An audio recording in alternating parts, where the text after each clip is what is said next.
Jajang, Iya Pak, kenapa tidur? kecapean Pak. Capean. Emang Ya, semalam sudah apa? kebetulan semalam habis bantuin ayah Pak. Oh, bantuin ayah. Emang ayah lagi kerja apa semalam? Ada dagang di luar Pak, dagang nasi kotak. Oh, dagang nasi kotak. Jadi Jajang tiap hari bantuin ayah gitu. Ya Pak, kebetulan kalau semalam ngobrolnya lebih ramai, jadi nggak bisa ada waktu untuk istirahat Pak. Oh iya iya. Tapi kan Jajang tidur waktu papa lagi ngajar. Kan Jajang tahu keyakinan kelas.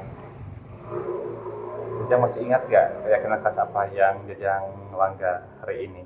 Iya Pak, tidak boleh tidur di kelas Pak. Oke. Nah, tapi Papa juga merasakan apa yang pernah Jajang alami. Soalnya waktu dulu ketika Bapak waktu masih sekolah di SMA, itu sering sama-sama bantuin orang tua. Apalagi waktu itu Bapak pulang ngaji jam 10, kemudian harus nganterin orang tua ke pasar itu pukul 3 pagi. Sehingga ketika pagi-pagi sering ngantuk di kelas. Bahkan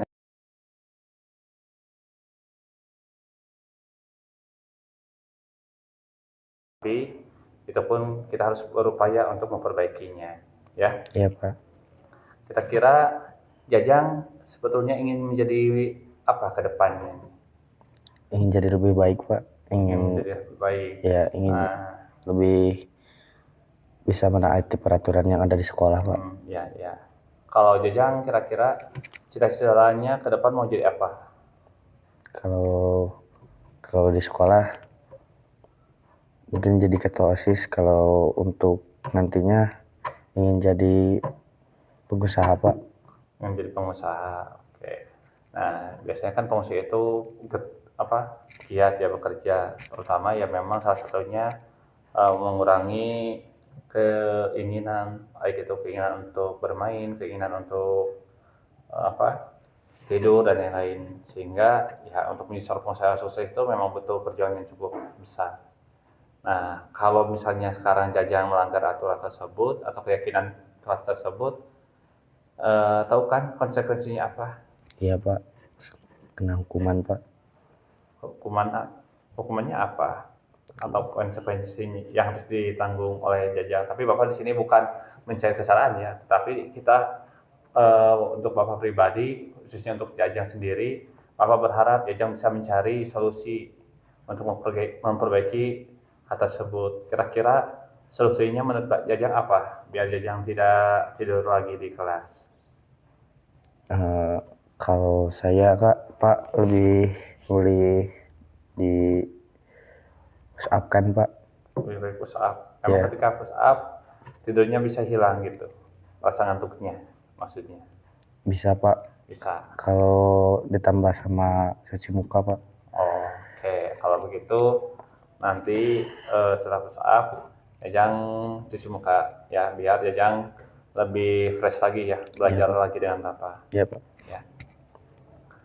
Nah, Bapak berharap ke depan ketika ada kesalahan pada prinsipnya Bapak yang membuat aturan ataupun keyakinan kelas itu kan bukan Bapak tapi Jajang dan teman-teman yang lain.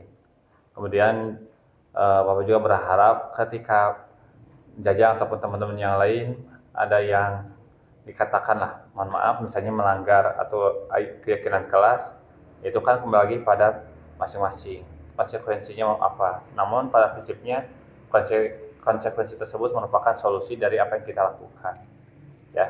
Ya Pak. Nah, atau contoh lain misalnya Jajang ketika misalnya berucap kita misalnya Jajang sebagai ketua OSIS, otomatis kan kita rapat jam 8, sedangkan Jajang sendiri misalnya datangnya jam 9, otomatis jangan heran kalau misalnya nanti Jajang tidak ada yang mentaati. Karena apa? Ya tadi kita tidak konsisten dalam apa yang kita ucapkan. Wah, Paham ya? paham Pak. Oke, silakan. Karena Jajang tadi mintanya untuk dipersapkan, silakan untuk push up dulu Siap. ya. Iya Pak. Berapa Pak? Ya, kira-kira membuat Jajang tidak ngantuk berapa kali? 11 Pak. Wah, silakan.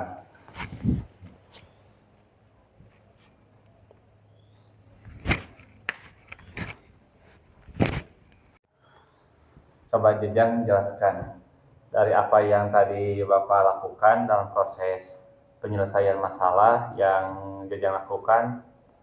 Menurut Jajang kesannya seperti apa? Kalau untuk saya Pak, kesannya lebih menegaskan supaya siswa tersebut, lebih tepatnya siswa yang melanggar di peraturan di sekolah itu lebih baik seperti itu Pak. Karena kalau tidak diberi teguran mungkin orang tersebut atau siswa tersebut akan menjadi kebiasaan Pak. Apalagi dalam segi kedatangannya tadi yang seperti Bapak jelaskan, datangnya telat ke sekolah. Contohnya di sekolah itu masuk jam setengah 8, tapi siswanya itu jam 8 atau jam 8 kurang 15 menit sudah baru masuk ke sekolah. Seperti itu Pak. Kira-kira menurut Jajang sendiri proses Bapak menyampaikan penyelesaian masalah yang dilakukan oleh Jajang, misalnya kalau Jajang melakukan kesalahan tersebut, seperti apa itu? Gaya bahasa yang Bapak sampaikan maksudnya. Kayak kalau dari segi gaya bahasa Pak itu lebih baik menggunakan yang bahasa yang baik seperti yang tadi Bapak lakukan, karena kadang-kadang ada juga yang memberikan perintah seperti itu namun tidak menggunakan dengan bahasa yang baik Pak. Kalau misalnya dengan bahasa yang tidak baik itu seperti apa? Kemudian menurut Jajang sendiri dampaknya untuk Jajang misalnya perasaannya apakah menjadi beban atau menjadi apa? Kalau untuk saya sih Pak nggak terlalu dipikirkan juga karena itu kan sudah konsekuensinya kalau saya melakukan kesalahan. Tapi kalau untuk siswa lain saya kurang tahu karena bisa jadi itu untuk orang lain bisa membuat mentalnya lebih turun Pak. Apalagi dimarahi di depan teman-teman sekelasnya.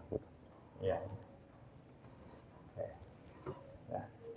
Pak Jom, terima kasih ya atas bantuannya. Jajang bisa membantu Bapak untuk menjadi bukan korban ya, tapi lebih cenderung Jajang bisa ikut membantu Bapak dalam melakukan proses pelatihan CGP ini, khususnya dalam mempraktekkan restitusi untuk proses penyelesaian masalah-masalah siswa yang bermasalah seperti itu. Iya Pak.